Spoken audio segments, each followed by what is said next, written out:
Okay, I'm like late to this by 9,000 years, but I have yet to talk about Ash getting a Dragonite in this episode. So I've been doing a rewatch of like all the new series while this quarantine is going on, and the show's in hiatus, so we won't really be expecting any new episodes soon.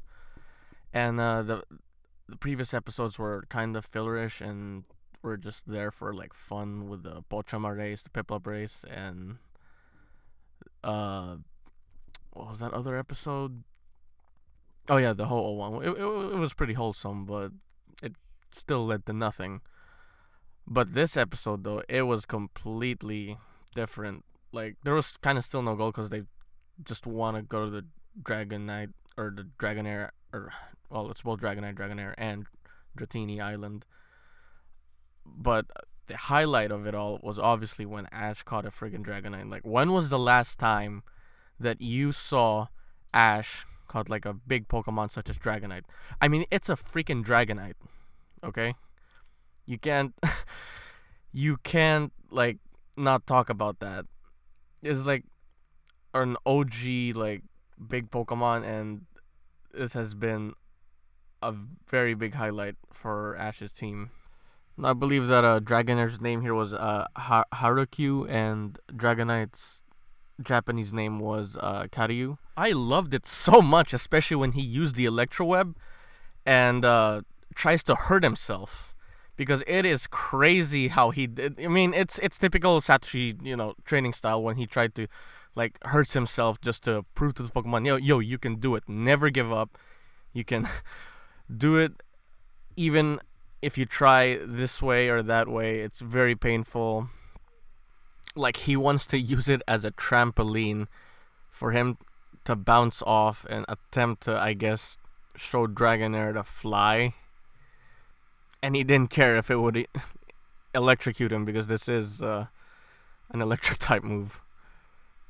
But yeah, that's pretty much the Ash we all know and love.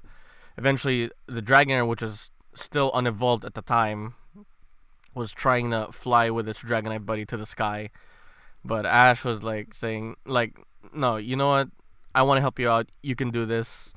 And we just saw that typical side of Ash that, we all know and love.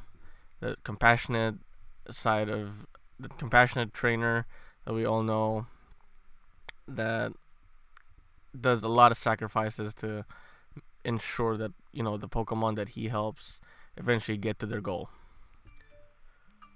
I also love the scene so much when Ash was like falling in the sky onto Team Rocket's Wailord, and Dragonair attempts to save him, but when Ash tries to grab it, it was still too slippery for him to hold on, and that's pretty much how the evolution happens, and we get our Dragonite, our Kairyu, for the episode. And it's funny because earlier in the episode, when why Dragonair evolves into Dragonite with, growing a pair of hands, he ended up saying or explaining that the reason why it does grow hands, it's because to protect others, and that's how he eventually got saved from falling into the sea. Now, unlike Go, when he catches his Pokemon, he throws like multiple. I remember he threw like multiple Pokeballs at that one Dugong earlier in the episode, where he pretty much wasted his entire like stack for this episode. But on Ash's case, on the other hand, Dragonite actually chose him for him to catch it, which goes to show you how much of a special trainer Ash is, because most of the Pokemon choose him to be their trainer. And honestly, I just really can't wait for Ash to use Dragonite in battles and in other like plot related stuff, with like episodes focusing on it.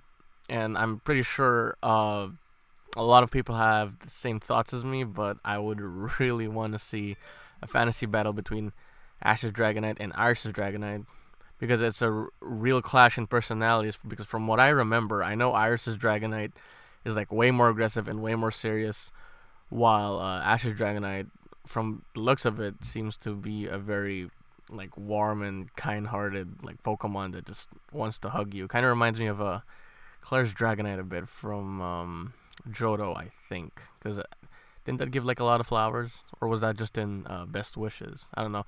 That's just what I remember off the top of my head. But yeah, starting with this episode, the series just starts to get picked up because I know we have like a Koharu episode coming up. There's the episode where Ash gets a Gengar, and then they go to Galar, fight Leon, and of course, him getting a Riolu. But we'll get to all of that when I eventually like rewatch everything. So this is pretty exciting, and a new format that I kind of wanted to try out, with showing my love to the series, even though there hasn't been that much love for it because there's kind of no end goal as of yet so far, but I believe it'll pick up. Just like most series, they all start out slow. No Pokemon series started out like with a bang. Well, maybe the first one, since everybody was like hyped for it, but other than that, the reaction to most of the people that watch the series has been pretty underwhelming. But I do believe it's definitely gonna pick up.